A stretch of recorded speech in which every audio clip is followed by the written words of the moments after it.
Swami Niti Namine. Namacharya Padaya Nitai Kripa Pradayine Gaura Katha Dhamadaya Nagara Grama Tarine Namo Vishnu Padaya Krishna Prishtaya Bhutale Srimate Bhakti Vedanta Swami Niti Namine. Namaste Saraswati Deve Gauravani Pracharine Nirvishesha Shunyavadi Paschatya Deshatarine Jaya Shri Krishna Chaitanya Prabhu Nityananda Shri Advaita Gadadhara Shrivasadi Gaura Bhakta Vrinda Hare Krishna Krishna Krishna Hare Hare Hare Rama Rama Rama Hare Hare. Hare Krishna. We welcome all of our YouTube live listeners, our Facebook listeners, and our listeners over Zoom. We welcome all of you to this day 6 of Sri Purushottam Kshetra Jagannath Puri Dham Parikrama Ki Jai. Hare Bol. Welcome. So can we have the slideshow, please? Today we will visit the Panca Tirthas of Sri Jagannath Puri Dham, Sri Purushottam Kshetra Dham.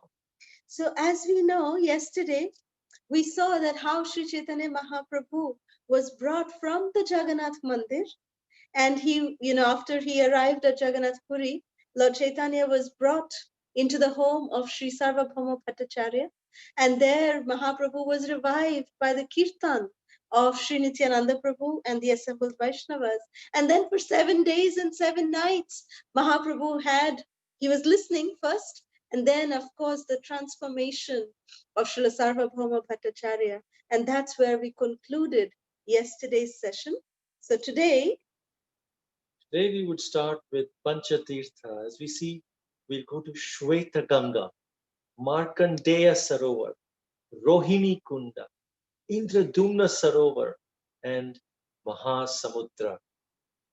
And one of the Sarovars which is not a part of Panca Tirtha, but it's very important, is Narendra Sarovar. So can we go to the next slide, please? We start our yatra with Shweta Ganga.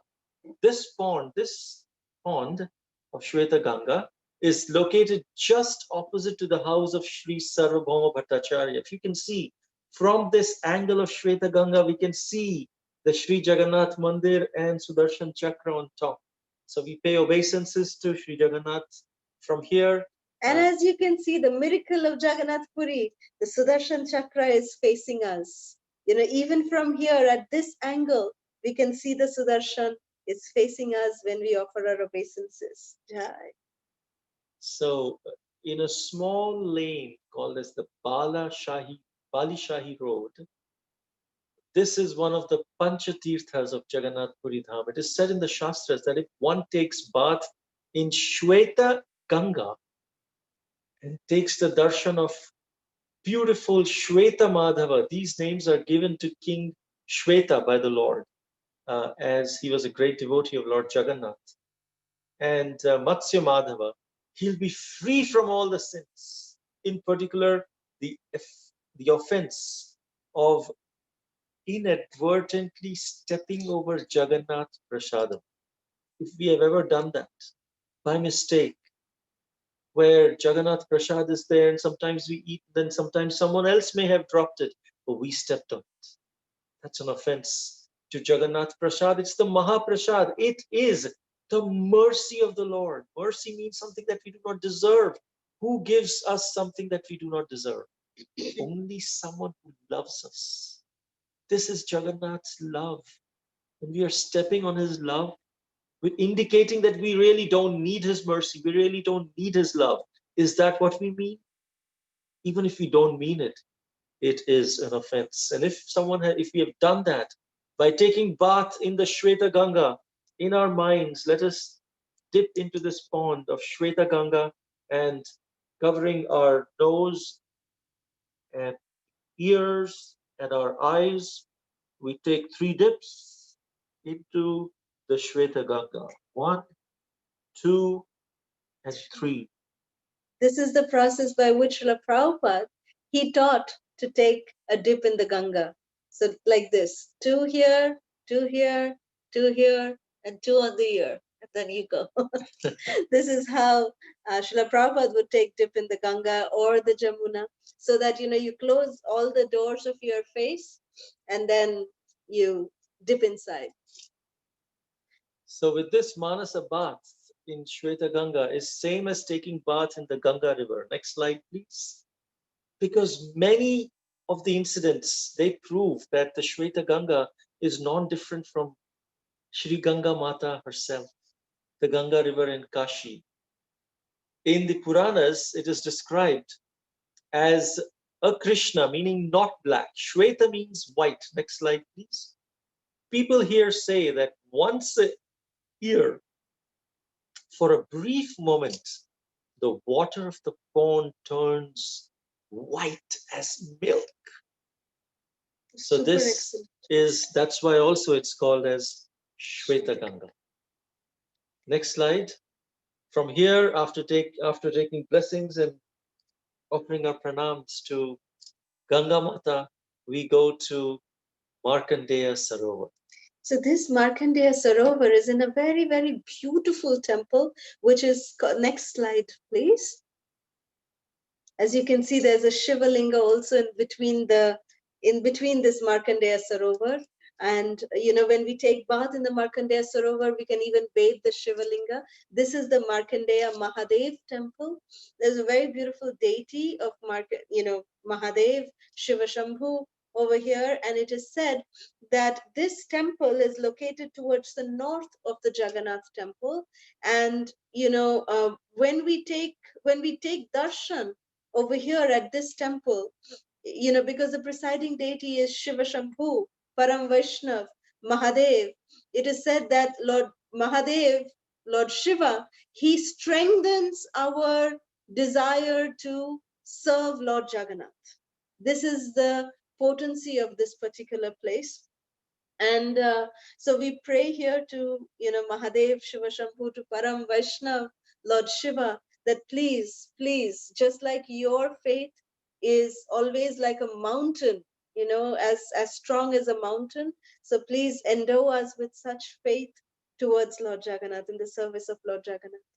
So this Markandeya Sarovar, it's very, very beautiful, extremely clean waters, and it is in an open structure. Can we have the next slide, please? As you can see here, this is the temple in the front, and right behind it is the Markandeya Sarovar. So it's very, very beautiful.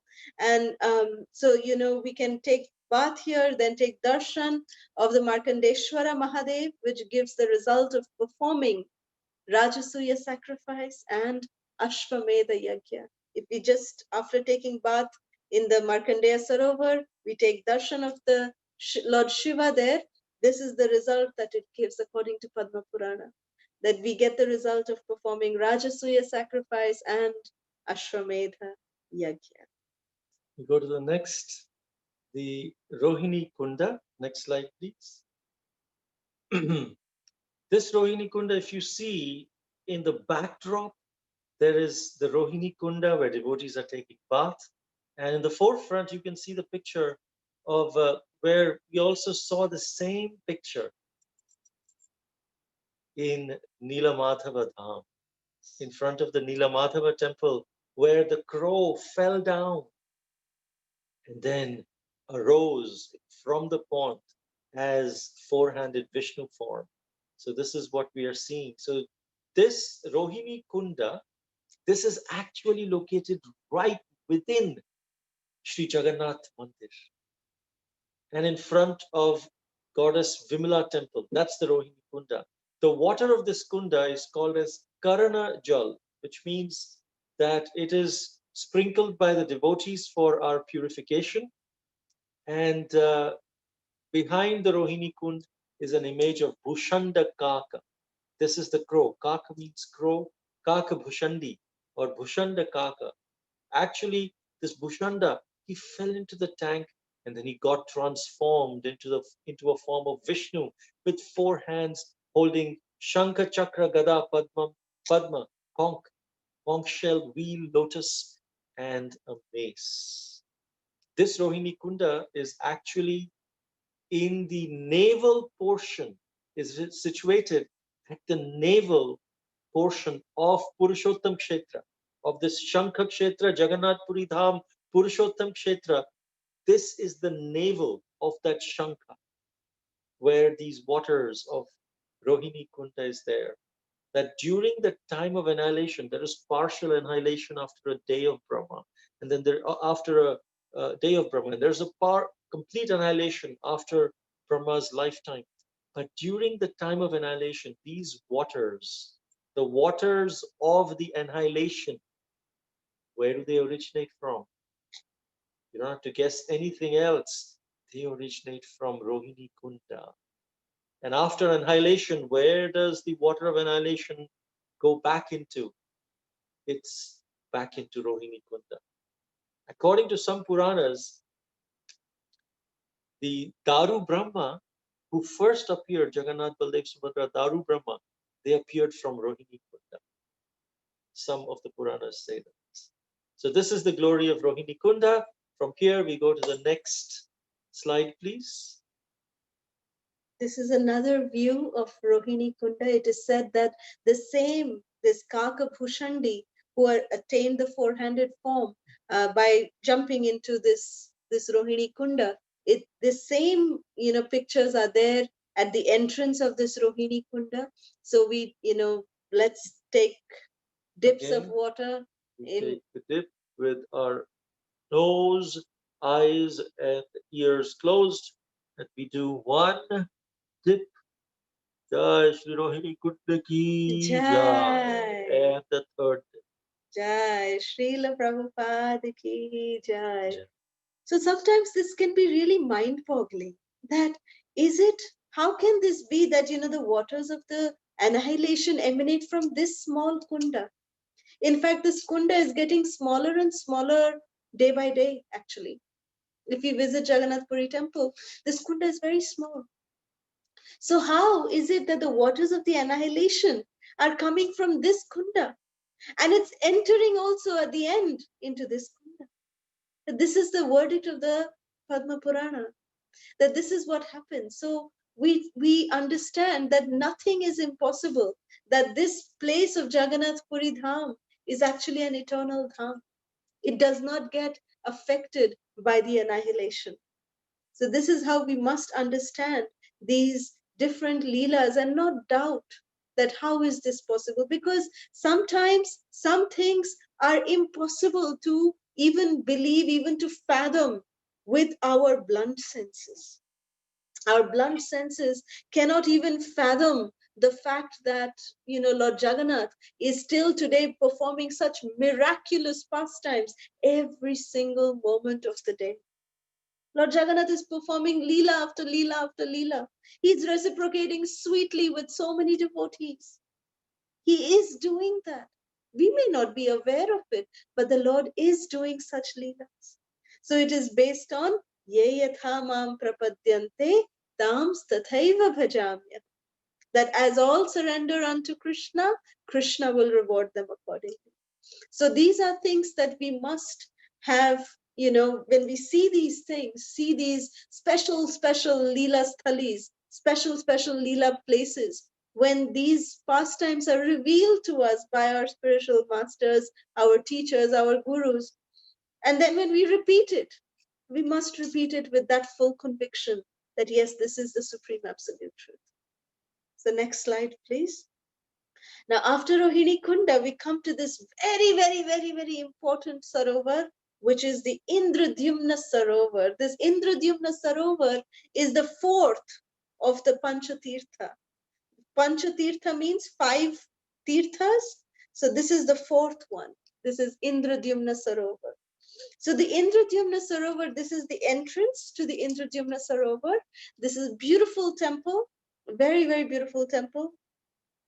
And the Indradyumna Sarovar, if we see how big it is, can we go to the next slide? This is King Indradyumna, who is there right at the, just before we enter into the Kunda.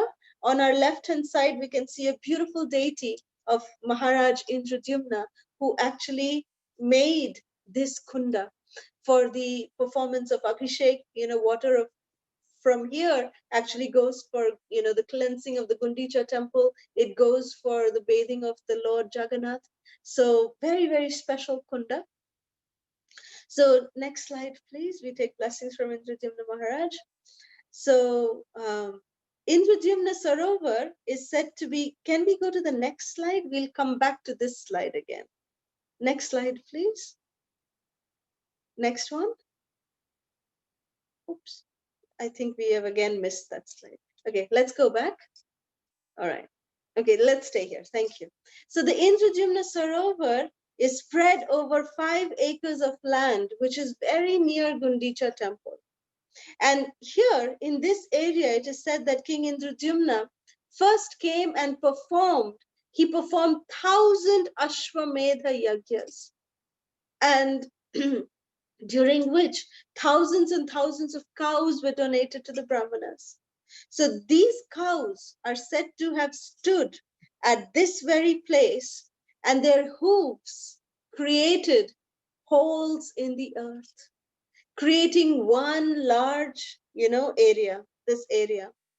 And this pond was filled with cow urine and water, which King Indradyumna used for the Sankalpa ceremony of doing his, yagyas. So therefore it became a tirtha. And it is believed that all the tirthas actually of the universe, entire creation, all the tirthas reside in this Indradyumna Sarovara. So Sri Chaitanya Mahaprabhu also is said to have beautiful, water sports in this Indradyumna Sarovar. It is described in Sri Chaitanya Charitamrita. Next slide, please. That there were many gardens near the Gundicha temple. And this Gundicha temple is the place where the Jagannath Rath Yatra stops. And then from there, after 7 days, he goes back to Jagannath temple. Gundicha is the maternal aunt of Lord Jagannath. So there were many gardens near this Gundicha temple, and Sri Gauranga Mahaprabhu, his devotees, they used to perform so many pastimes of Vrindavan in each of these gardens. And then there is a lake called Indradyumna Sarovar. He sported in this water. This is exactly from Sri Chaitanya Charitamrita. The Lord personally, he splashed all the devotees with water, and the devotees, they're surrounding him on all sides, and they also splashed the Lord. Here in the picture, we see one of the devotees very shyly smiling at how all the devotees are just, not caring for anything and just playing around with each other. There is one devotee who's splashing water on Sri Sarvabhauma Bhattacharya, the guru of the Mayavadis previously. He is now playing frivolously out of devotion. And then very near us, Nityananda Prabhu is splashing on Advaita Acharya. Advaita Acharya and Nityananda Prabhu had such beautiful, wonderful pastimes. Sometimes they would form a circle, sometimes many circles. And while they were in the water, they used to play kartals and cymbals, and they would imitate the croaking of the frogs, just like Krishna's friends would do that. Sometimes 2 of them would pair off to fight in the water, as we can see a lot of them are doing here, and one would emerge victorious in the splashing competition, and the other would be defeated. Then the Lord would just watch all these devotees having fun. And the first sporting actually took place when they actually went inside Indradyumna Sarovar. Everyone was very brave, and they were just trying to take a dip in the water. 1, 2, 3, Indradyumna Sarovar ki jai. 3 drips. After that, suddenly, Nityananda Prabhu, he splashed the water on Advaita Acharya. And Advaita Acharya was in a grave mood. So, what just happened? And then Advaita Acharya, he smiled and he splashed the water on Nityananda Prabhu. And he later began to call Nityananda Prabhu, rebuke him. And then seeing such great personalities and Nityananda Prabhu and Advaita Acharya splashing water on each other. Swarup Damodar and Vidya Nidhi, they also started throwing water upon each other. Then Murari Gupta and Vasudev Datta, they formed a team and started playing and sporting with each other in this way. Another duel actually took place between Srivas Thakur and Gadadhar Pandit, one of the 5 Panchatattvas. And then another between Raghava Pandit and Vakreshwar Pandit, who was such a wonderful dancer in the kirtan. And in this way, everyone engaged in throwing water. Sarvabhauma Bhattacharya, he engaged in water sports with Ramananda Rai. As you can see here, Ramananda Rai with the mustache, he's actually sporting water on Sarvabhauma Bhattacharya. And they both lost their gravity in that sense and just became like children of Sri Gauranga Mahaprabhu. When Sri Chaitanya Mahaprabhu, he saw Sarvabhauma, you too? And both of them were splashing. He smiled and he spoke to Gopinath Acharya, who is smiling with his right hand, next to Mahaprabhu, with his hand over his lips. And he's saying, tell Sarvabhauma Bhattacharya, Ramananda Rai, just stop your childish play. They are learned scholars. One is Lalita Sakhi and the other is Brihaspati. They are grave and real great personalities. But he was just joking with them in that way. So Gopinath Acharya said, well, my dear Lord, I believe that they have received a drop of your ocean of mercy. Because a drop from the ocean of your mercy can drown great mountains like Sumeru and Mandara. And these two gentlemen are very small little hills by comparison. So there's no wonder they are being drowned in the ocean of your mercy. Sarvabhauma Bhattacharya, he was just floating in logic. Logic is like a dry oil cake from which all the oil has been extracted. Sarvabhauma Bhattacharya passed his whole life without any rasa, just eating such dry oil cakes. But now you have made them drink the nectar of transcendental pastimes. It's such a great mercy upon him. So like this, Gopinath Acharya knew the internal mood of Sri Gauranga Mahaprabhu. So when Mahaprabhu, these are all actual dialogues that are mentioned in Sri Chaitanya Charitamrita that was happening at Indradyumna Sarovar. So Sri Chaitanya Mahaprabhu's mood was known by Gopinath Acharya, and he was trying to tell Mahaprabhu that Mahaprabhu, your mercy made the impossible possible. That this dry philosopher, the one who ate dry cakes, is now immersed in the nectar, in the amrita rasa of your transcendental pastimes. This is the glory of how Chaitanya Mahaprabhu, transformed Sarvabhauma Bhattacharya. So Gopinath Acharya, the brother-in-law of Sarvabhauma Bhattacharya, is glorifying Lord Chaitanya for this wonderful transformation that he made happen in Sarvabhauma Bhattacharya. So after Gopinath Acharya finished talking, Sri Gauranga Mahaprabhu smiled. He just smiled to himself. He was very pleased by the words of Gopinath Acharya. And then he called for Advaita Acharya. He said, Advaita Gosai, come here, come to me. So then Advaita Prabhu, he just immediately came and he said, please, why don't you lie down like Ananta Shesh? So then, can we have the next slide, please?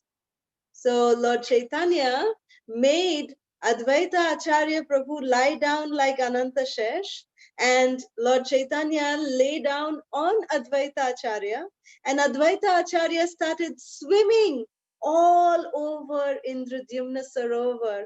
And you can see here this picture, which we found by, Krishna's mercy. You can see how relaxed he is. See, two hands are here in the front and two hands like this at the back.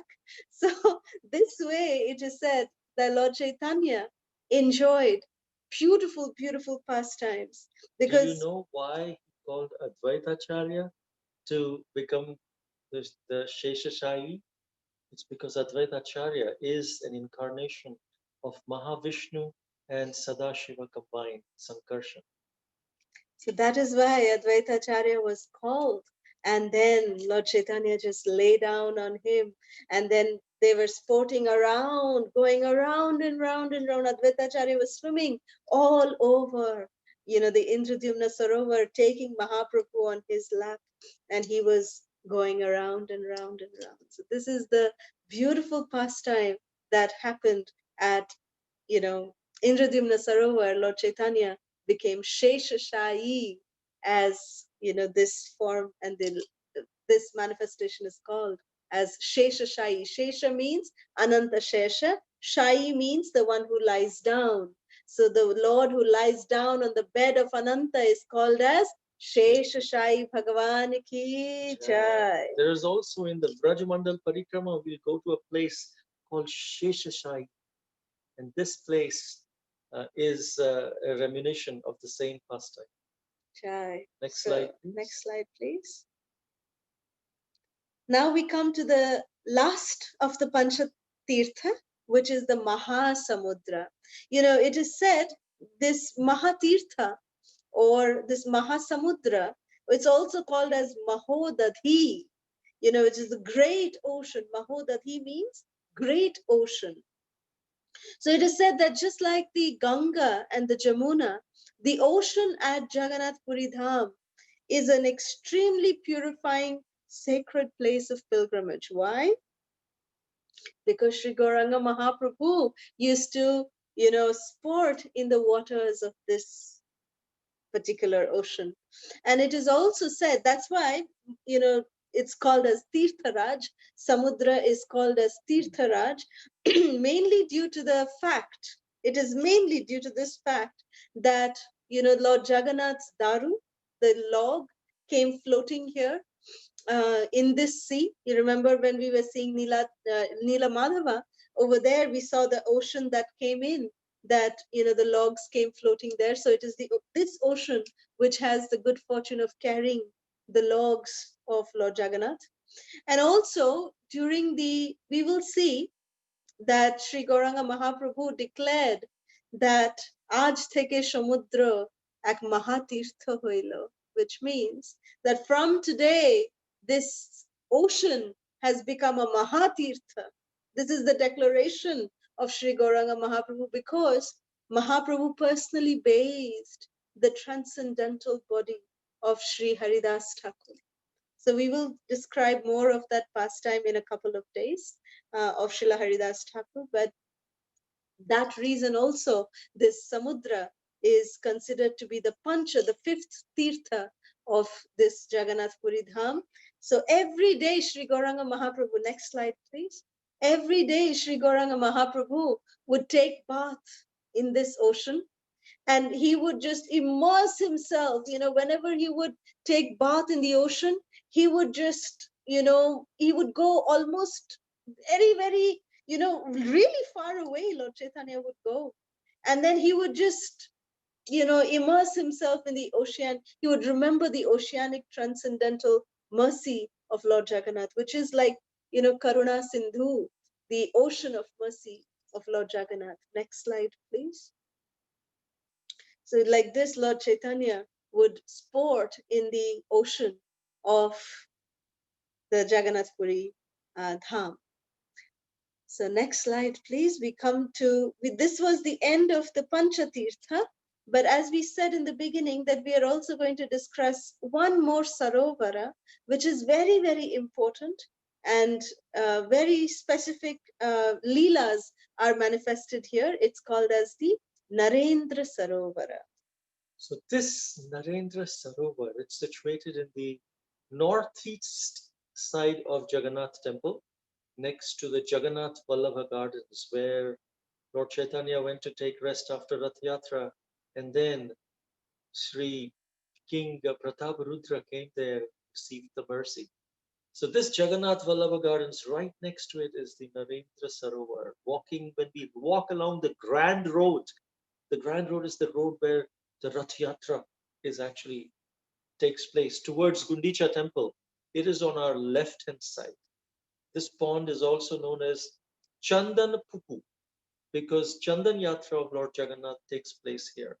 Puku, Puku means pond, and Chandan is Chandan, sandalwood, Chandan Yatra. So from Akshay Tritiya in the month of Vaishak, which is April, May, up to Shuklashtami Tithi, which means this is in May, June, in the month of Jyeshtha, the Lord comes here to enjoy the boat festival. Next slide, please.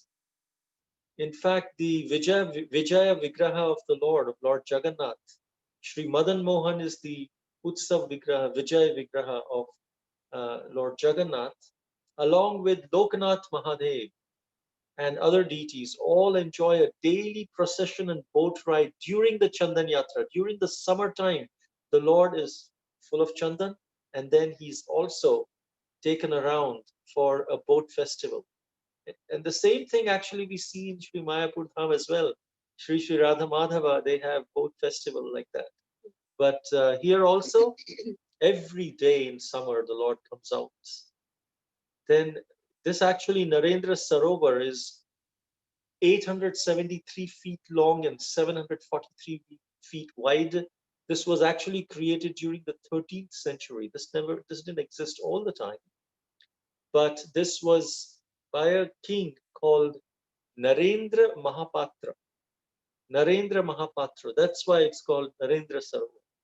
And he was the minister to Kavi Narsimha, and it is said that this great personality, this Narendra Mahapatra, he was none other than King Indradyumna, who made this pond for the pleasure of Lord Jagannath during his Chandan Yatra. In Jagannath Puri, Chandan Yatra is also known as Gandha Lepan Yatra. Gandha means fragrance. Lepana means to smear the body. So Gandha Lepana, the smearing of fragrances on the body of the Lord. Gandha Lepan Yatra. So next slide, please. In the middle of the pond, there are 3 temples. They form like a small island, like an island-like structure, and which we can reach by a bridge. So let's walk on that bridge and go into the island of the temple of Narendra Sarovar. During Chandan Yatra, this Utsav Vigraha, Vijaya Vigraha, deities of Jagannath temple and Panca Mahadev, they sit here and they receive puja. Jai Jagannath Swami ki jai. Sri Panchalokannath Mahadev ki Jai. Sri Vijaya Vigraha ki jai. Jai. Can we have the next slide, please? So it is during Sri Chaitanya Mahaprabhu's time, you can see that how Sri Chaitanya Mahaprabhu is, performing the boat festival with the Vijaya Vigraha of Sri Jagannath, who is called as Sri Madan Mohan. The Vijaya Vigraha of Lord Jagannath, called as Madan Mohan, is brought on this boat, and Sri Chaitanya Mahaprabhu is performing beautiful leelas with, Sri Madan Mohan in this Narendra Sarovar. And with this meditation, we will conclude our session today. Next slide, please. So today we went to the 5 Pancha Tirthas, Shweta Ganga, Markandeya Sarovar, Rohini Kunda, Indradyumna Sarovar, and Mahasamudra, along with Narendra Sarovar. So with this, next slide, please. We take darshan of Lord Chaitanya Mahaprabhu and Sri Jagannath Baladev Subhadra Maharani ki jai. Next slide, please. And this is the day 6 of the Shankha Kshetra Purushottam Kshetra Parikrama. Hare Krishna. So today we will sing this bhajan, Bhaja Hure Mana Shri Nanda Nandana, which is written by Srila Govinda Das Kaviraj. And here is the translation. Can we please post it in the chat box, please?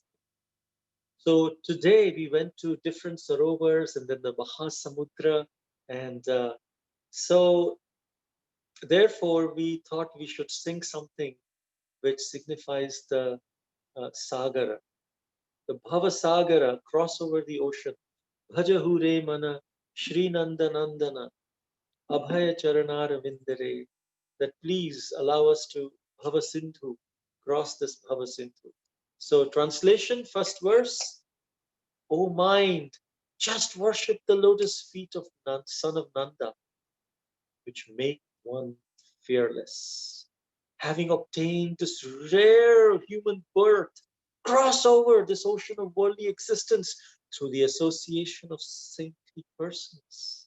Both in the day and at night I remain sleepless, suffering the pains of the heat and the cold, the wind and the rain. For a fraction of flickering happiness, I have uselessly served wicked and miserly men.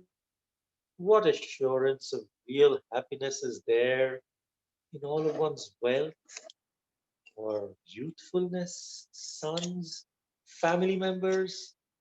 This life is like tottering like a drop of water on a lotus petal. Therefore, you should always serve and worship the divine feet of Lord Hari. It is the desire and great longing of Govinda Das to engage himself in the 9 processes of bhakti, namely hearing the glories of Lord Hari and chanting those glories, constantly remembering him and offering prayers to him, serving the Lord's lotus feet, serving the Supreme Lord as a servant, worshipping him with flowers and incense and so forth, serving him as a friend, and completely offering the Lord one's very own self. So, this is the bhajan that we will sing.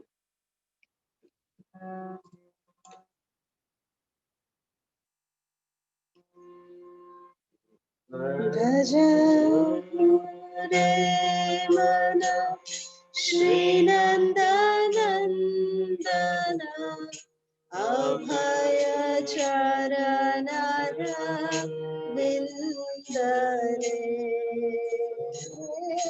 Bhaja Hure Mana Shri Nanda Nandana Abhaya Charanara Vindare Durlabha Manava Janama Satsange Durlabha Manava Janama Satsange Tara Hoye Bhava Sindhure Bhaja Hure Mana Shri Nanda Nandana Charanara Vindare Sita Tapa Bada Barishana Evira Jamini Jagire Sita Tapa Bada Barishana Evira Jamini Jagire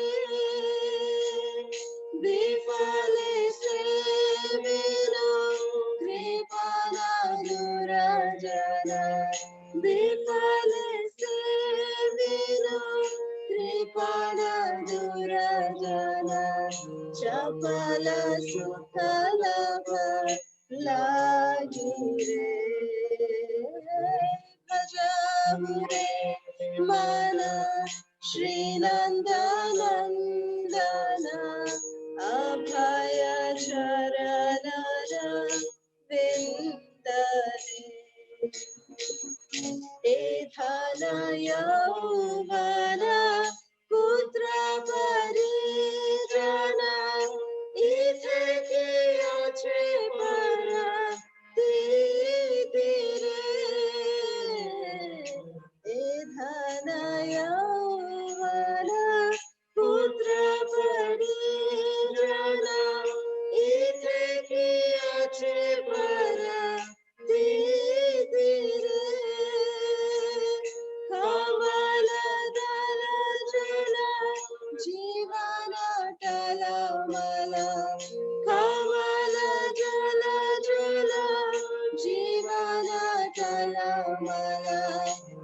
Bhajahu Hari Pada Nijite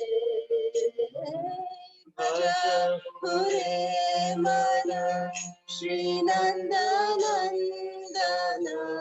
Abhaya Charana Vindare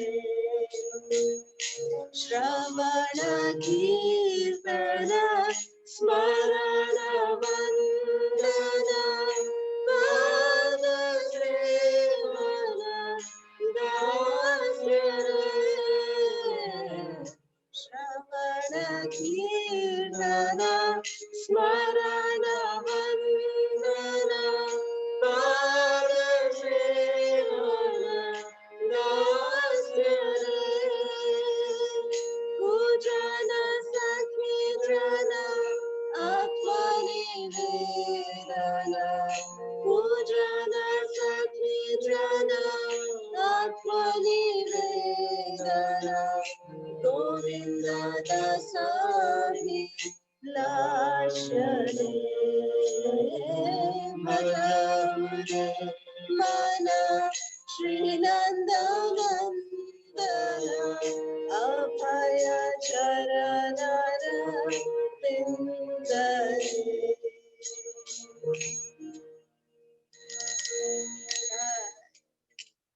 Jai Shri Nandanandana Bhagavan ki Jai Shri Jagannath Swami ki Jai Shri Gauranga Mahaprabhu ki Jai Srila Prabhupada ki Jai ISKCON Vartaman Guru Vrind ki Jai Hare Krishna. All right, so let's open up the lines for questions and comments, if any. Garima, Hare Krishna. I have two questions. In the Indradyumna Sarovar, Caitanya Mahaprabhu and all his associates were in the water. So all were playing, and why not Caitanya Mahaprabhu? He also played, no? He played with Advaita Acarya. He asked Advaita Acarya to become Ananta Shesh and he went around floating with Advaita Acarya. So he was also splashing water at everyone. So they were playing. They were all playing. Just that in the picture, it wasn't shown very clearly at the moment when Gauranga Mahaprabhu was playing. But in the picture, we saw how he was as Anantashish. And he was smiling all the time and he was enjoying everyone playing, just like a father who is very careful about their children. The children are enjoying carefree because they know that the father is watching over them, protecting them. Okay, thank you. Do you have one more question? No. No. Okay. Prabhu, Hare Krishna, Prabhuji. Hare Krishna, Mataji, Dandavat Pranam. All goes to Srila Prabhupada. All goes to Gurudev. Please accept number obeisances. Hare Krishna. Krishna. I have a question. I did not understand that part where Prabhu said that Advaita Acharya is Sadashiv and Mahavishnu. yes. Would you mind explaining me a little bit? Actually, the part is that since Mahavishnu, like the Garbhodakshai Vishnu, he lies on the Garbhodak ocean on Shesha. And also, he's a Advaita Acharya is a combination of Mahavishnu and Sadashiv combined. Just like Lord Chaitanya is Krishna himself, Nityananda Prabhu is Balaram himself. Advaita Acharya is a combined incarnation of Mahavishnu and Sadashiva. Similarly, Srivas Thakur and Gadadhar Pandit is the incarnation of Radharani. Some say the effulgence of Radharani. And Srivas Thakur is the incarnation of Narad Muni. So these Pancha Tattva are actually incarnations of different Vishnu Tattvas, and except Srivas Thakur, who is Jiva Tattva, Shri Narad Muni. So in that sense, that's why I said, since why did he call Advaita Acharya? Because he's the combination of Sadashiv, who had a snake, and who has a snake, and also Mahavishnu, who lies on a snake. And so now Gauranga Mahaprabhu wanted to lie in that way. And also Sadashiv, he is actually said to be, the Mahadev Shiva Shambhu that we see here in Kailash. It is said that the original, a form of Lord Shiva is eternally existing in the spiritual world in Goloka Vrindavan Dham as Sadashiv. That is that is how Lord Shiva expands himself. That is Sadashiv. I have one question.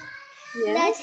Where did Chaitanya Mahaprabhu leave this world? Like, some people say that he left this world. He went inside Radha Gopinath. Tota Gopinath. Tota Gopinath. Tota Gopinath. Yes. And some people say he just merged in the ocean. We will reveal all of that in the last day of the Parikrama. How about that? Okay? Okay. Okay, Vacha. Thank you. We will reveal all the different explanations that are given of Mahaprabhu's disappearance. We will share all of that with you. Okay? Okay. Thank you. So Mataji, Prabhuji, I have one question related to the same. Like today I was reading in Bhagavatam. I don't know how to explain, but I read that Balram, super soul, Balram is actually the super soul, and he is. So I get confused between the Vishnu and Balram, because when I read these three different Vishnus, I get confused in like who is Balram, who is in our heart? Is it Krishna in our heart, or is it Balram in our heart, or which Vishnu is in our heart? Because like you just mentioned Mahavishnu, so I wanted to understand a little bit. It is explained in Bhagavatam, and then also in Chaitanya Charitamrita in great detail about how Krishna manifests into different incarnations. The first expansion of Krishna is Balaram. And then Balaram expands as the spiritual world and spiritual paraphernalia. This Mridanga is an expansion of Balaram. The Arti is an expansion of Balaram. And all the spiritual world is an expansion of Balaram, but Balaram is an expansion of Krishna. The only difference between Krishna and Balaram being their color and their mood. One is the Supreme Personality of Godhead. One is the Servitor Personality of Godhead. And then from Balaram, then comes the Chaturvyuha of Aniruddha, Sankarshan, Pradyumna, and Vasudev. And then from them comes Narayan. From Narayan comes another Chaturvyuha of Sankarshan, Aniruddha, Vasudev, and Pradyumna. And then from them comes other incarnations in that way. Then comes Mahavishnu. Mahavishnu is the origin, is the source of this material world in one sense. When he lies down in the Karanodak ocean, causal ocean, and from each of his, and then he just sleeps. And then when he's sleeping, he's breathing in, breathing out.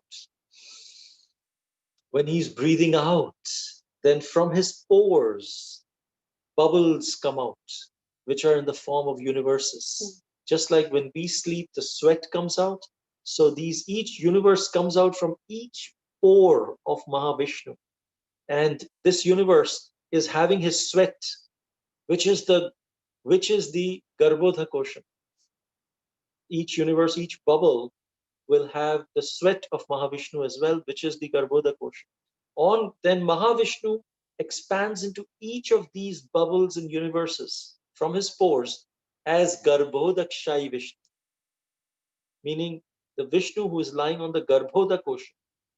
And on the Garbhodha Kosha is the Sheshanag, which is Sankarshan, and then on him is the Garbhodakshayi Vishnu. From Garbhodakshayi Vishnu's navel in each universe comes Brahma. comes the lotus flower, on top of whom is Brahma in each universe.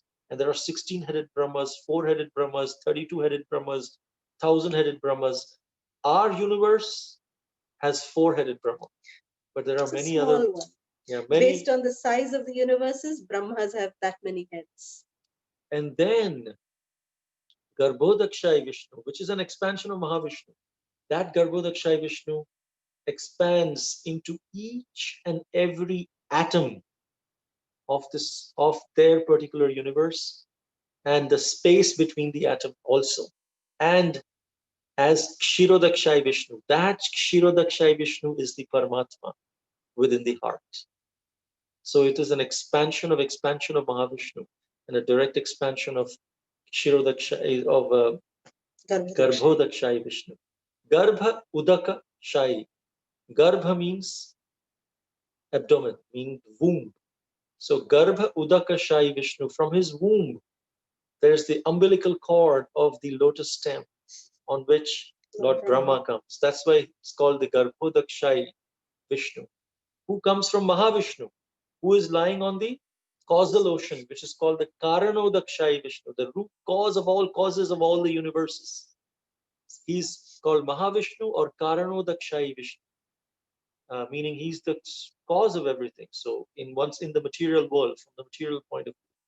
But I hope that didn't confuse you much. And I hope that explains some of it. Yes, Prabhu. No, I understood very nicely. The Paramatma is the expansion of Balram, like Balram himself, right? Not Krishna, right? Expansion. I mean, Balram is an expansion of Krishna, and Kshirodakshai Vishnu is an expansion of Balaram. And who is the expansion of Krishna? Balaram is the expansion of Krishna. So in that sense, it is Krishna. You see, ultimately, there is no difference. Like Prabhu said, there's no difference between Krishna and Balaram. There's only two differences. One difference is that of their color. Krishna is black, Balaram is white. And the second difference is in their mood. Both of them are Supreme Personality of Godhead. Krishna is Supreme Personality of Godhead in the mood of the enjoyer, and Lord Balaram is the Supreme Personality of Godhead in the mood of a servant. That's the only difference, two differences. That's it. Otherwise, both of them are Supreme Personality of Godhead. Okay, I understand, because a lot of places I have read Balram, then I get confused that is Krishna the Paramatma or is In that Balram, sense, because Chaitanya? It is Krishna, Yeah, ultimately. Krishna. But specifically, it's the Kshirodakshai Vishnu who is the Paramatma. Kshirodakshai Vishnu. Because Chaitanya Charitamrita first chapter, also when there is a lot of description about paying obeisances and offering, I get confused that is it Balram or is it Krishna, and I go back and I'm not able to understand. But thank you so much for clarification. It really cleared me what it is. So thank you so much. I'm so grateful to you for your wonderful explanation. Thank you. Hare Krishna. Yes, Kirti, you have your hand raised. Hare Krishna Mataji. Hare Krishna Mataji. I have a question, but I'm gonna let my mom go first. Okay. Hare Krishna Mataji, very nice explanation about the 5 Tirthas. It's the first time I'm hearing about it. Mataji, I have one question. You have been mentioning about that Rohini Kund, right, Mataji? Is there any significance of Lord Balaram related to that Rohini Kund, Mataji? No, although it is, Rohini Devi is the mother of Lord Balaram, but it was just called Rohini Kund. There is no specific origin to that name, it's just called Rohini Kunda. Okay, like you are explaining about the Svet Kunda, right? It was because it's in white. So it means, yes. I thought like it was something related to Rohini Kund, means like it is related to Balaram. Lord Balaram or not, yeah. But we never found any specific reference. But yes, you can reference it like this, that the topic we were just discussing, that everything has its origin in Lord Balaram, So in that sense, yes, Rohini Devi is the mother of Lord Balaram. Okay, so okay, that could be it. But we didn't find any kind of a specific reference that why it's called Rohini Kunda. Okay. Thank you, Mataji. Thank you. Keep it. Hare Krishna Mataji, Hare Krishna Prabhuji, Dandavat Pranama, Hare glories. Krishna. I have two questions. So Okay. my first question is, so one day when I was searching in the web about Krishna, all the statistics came about Krishna, who he killed and everything, but in the material world they're considering Krishna like it always has the date that Krishna was born and the day Krishna left the material world. So Krishna is eternal. So does he really leave the material world, or is like he's in a human form? He's like a human to everybody now. So does he really leave his body like a normal human would, or does he leave his body in a different way? He left his, I mean, he just left as he is. He didn't leave back any material body, so he left as he is.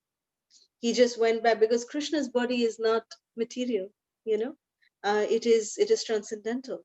So therefore Krishna, what we understand from the Srimad Bhagavatam is that Krishna just, like one thing is that, like how Prabhupada explained, even in the Krishna book, Srila Prabhupada explains, and in many lectures, Srila Prabhupada has explained this, that who dies when an arrow pierces the feet? How is it possible? No one dies of that. You just get a little wound. But Krishna just wanted to, use that as a pastime to, just live as he is, He wants to just live as he is. He never left anything mundane behind him. He left as he is, Swadhama Upagate. That Swadhama, he went back as he is to his own Dhamma. That is how it is explained. So what, Google or everything else says, let's stick to Srimad Bhagavatam. That was a really nice explanation, Mataji. My last question is, so in the material world, when Chaitanya Mahaprabhu came, he actually was like having all separation. So when he went to Puri Dham, he would always faint because he had separation. So when people would work, so in the material world, Chaitanya Mahaprabhu came as God. He was God. So Chaitanya was basically Radharani and Krishna. So when he comes into the material world, he doesn't act like God. God, like Krishna means comes in a really big chariot and has a lot of austerities because he's the God of the whole world. But Chaitanya Mahaprabhu doesn't really act like God. He is acting like a normal devotee. He's not acting like God. Even though Chaitanya Mahaprabhu is God, why is he not acting like God? Yes. Well, that's a very nice question. One time, Gauranga Mahaprabhu, actually Narad Muni went to Gauranga Mahaprabhu, asked a similar question, that why are you coming as a devotee?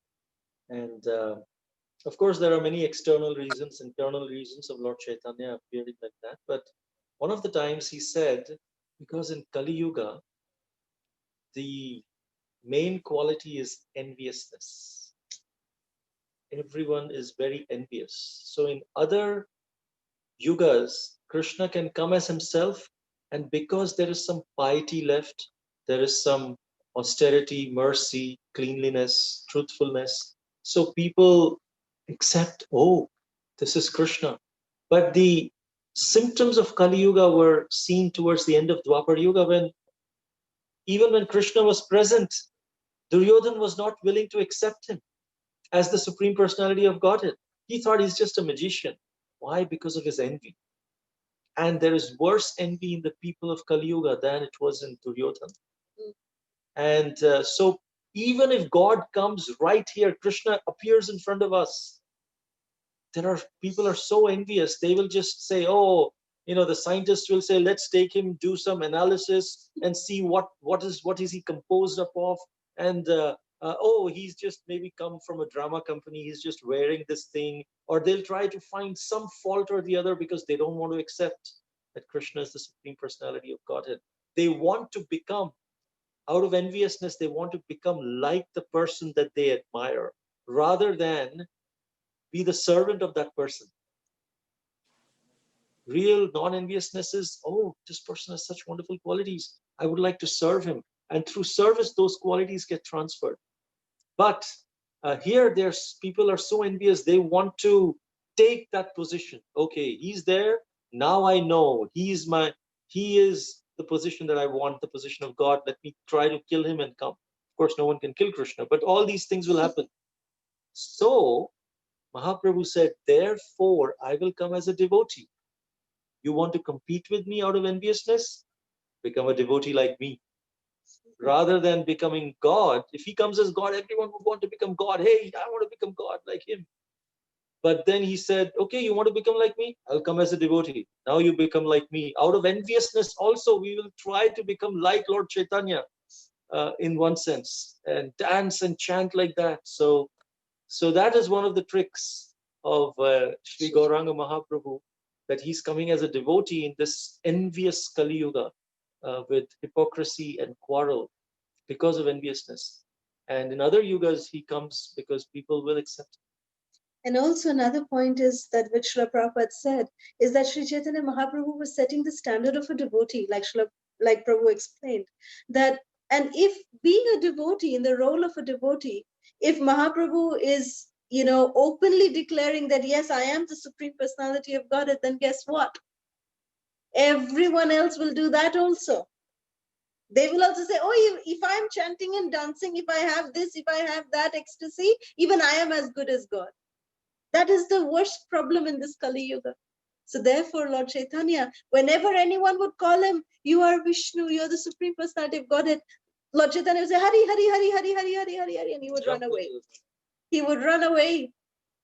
So this is the kind of standard Lord Chaitanya set for all of us, example for all of us, that don't get proud. Don't think that, you can become God. Srila Prabhupada, he would always say, don't try to be God, try to be godly.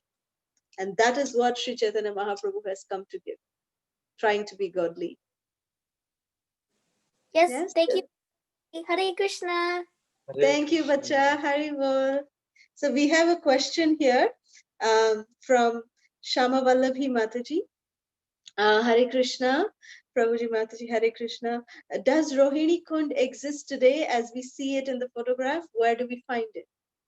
So Rohini Kunda originally was present in the Jagannath Puri temple compound, right opposite Vimala Devi's temple.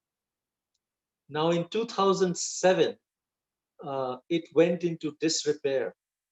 As a result, because it was not being maintained, I guess, properly, and there was some disrepair. Dinabandhu Prabhu, Srila Prabhupada's disciple from Vrindavan, he had, ran a petition that all devotees, we can come together and build this Rohini Kunda, repair the Rohini Kunda. So today, there is a tub that is there, and there's water in that. That signifies the Rohini Kunda. So today, unfortunately, it's lupta. It's disappeared because of disrepair, I think around 2007. But it has the water of Karanodak ocean. But for some reason, it's in disrepair. So we cannot see it in our vision. But that's the symptom of Kali Yuga. As Kali Yuga progresses, all these wonderful holy rivers will start disappearing, will start being looped. But they'll still be present in their spiritual form. And that's what is the advantage of this virtual parikrama through our mind, is that we can actually still see them through the eyes of the ears. Very well. Okay, next question. Could you please advise which Vishnu will be referred out of 3 expansions of Vishnu who is lying in Milk Ocean along with goddess Mahalakshmi? How is he in Vaikuntha? This is a question from Hari Prasad Prabhu. Thank you. So this is out of the 3 expansions, the Milk Ocean one who lies in is Kshirodakshai Vishnu, the final expansion. Mahavishnu, Garbhodakshai Vishnu, from his navel Brahma comes, and then within each atom is the Kshirodakshai Vishnu. He resides in a place called Shvetadvipa on the Milk Ocean. When the demigods and the and Brahma, they want to invoke the Lord. They go to the shore of this milk ocean and they chant the Purushottam prayers. And then Kshirodakshai Vishnu, he from the heart of, he inspires his answer from within the heart of Brahma. Tene Brahmaya Hridaye Adikavaye. So he inspires the answer and like that. So that's Kshirodakshai Vishnu. He resides on the milk ocean in an island called Shweta Dvipa. Shweta Dvipa is in the material world, but it's actually part of Vaikuntha. So I know you must be a bit confused. If he is in the material world, how is he in Vaikuntha? As we said, Vaikuntha is a state of consciousness. But at the same time, just like in India, there is a US embassy. And in US, there is an Indian embassy.